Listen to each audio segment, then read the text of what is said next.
السلام علیکم دوستو، میں ہوں راجہ پاکستانی اور آپ دیکھ رہے ہیں عام ٹی وی۔ آج میں آپ کے ساتھ یہ بات شیئر کرنا چاہتا ہوں کہ وہ لوگ جنہیں کسی آفس میں نئی جاب ملتی ہے تو وہ اپنے کولیگز کے ساتھ دوستیاں لگا لیتے ہیں، اور وہ دوستیاں بڑی گہری ہوتی ہیں، اور ان گہری دوستیوں میں آفس کی باتیں، دوسرے کولیگز کی باتیں، باس کی باتیں، کمپنی سے ریلیٹڈ مسائل جو ہیں وہ ڈسکس ہوتے ہیں۔ عام طور پر یہ دیکھا گیا ہے کہ کمپنیوں کے اندر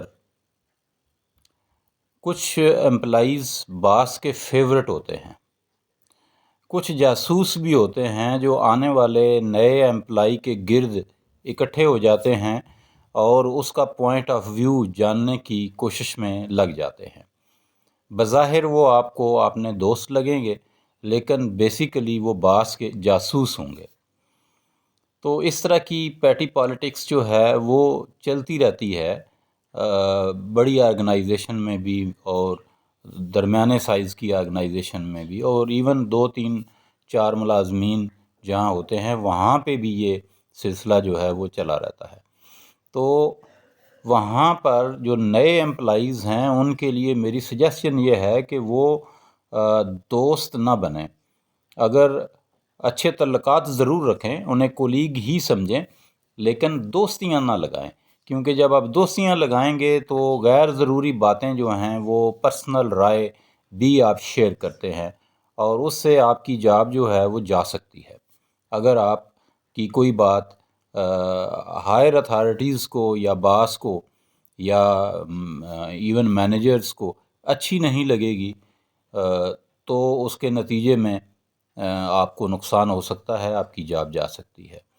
اور ایک اور اہم بات ہے جو ذہن میں رکھنی ہے، وہ یہ ہے کہ اپنی پرسنل جو زندگی ہے، آپ کے معاملات ہیں، آپ کے گھر کے معاملات ہیں، آپ کی نجی زندگی سے جڑے مسائل ہیں، وہ بالکل بھی شیئر نہ کیجیے، اور ایک لمبے عرصے تک شیئر نہ کیجیے۔ انہیں کولیگ ہی سمجھیے، انہیں دوست نہ سمجھیے، جب تک کہ 2 4 سال 5 سال یا ایک لمبا عرصہ گزر نہیں جاتا اور آپ کو دوسرے لوگوں کی جو مینٹیلٹی ہے وہ سمجھ میں نہیں آ جاتی، یا آپ کو یہ یقین نہیں ہو جاتا کہ وہ آپ کے ساتھ کتنے مخلص ہیں۔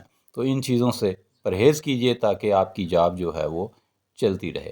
اپنا، سارے پاکستان کا اور تمام انسانوں کا خیال رکھیے گا۔ راجہ پاکستانی کو اجازت دیجیے۔ اللہ نگہبان۔ پاکستان زندہ باد۔